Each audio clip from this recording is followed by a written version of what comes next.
Hello, Barry Anderson from Trade Ideas with today's edition of What Makes This Trade Great.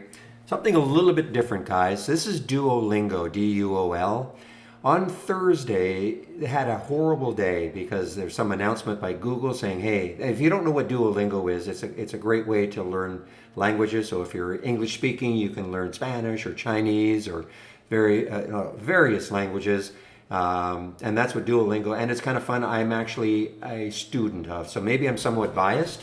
And that's when I saw this coming down here on Thursday, and I said, okay, Google is going to try to get into their business. That's fine. But I thought, you know what? Duolingo is firmly entrenched as far as I'm concerned. They do actually have a free version of their product. So bottom line is this, is that today, this is Friday. That green candle is Friday. It basically, held. And now here is where I thought, you know what? If it can get over 154, we could have a great little bounce. And look what happened. Look, almost straight up. Now, granted, the market may have helped. The market had a nice resurgence today. But I actually think that, we may have some room all the way back up to where it all started, which was about 169 up here. And there are some analysts putting $188 price targets on it and 195.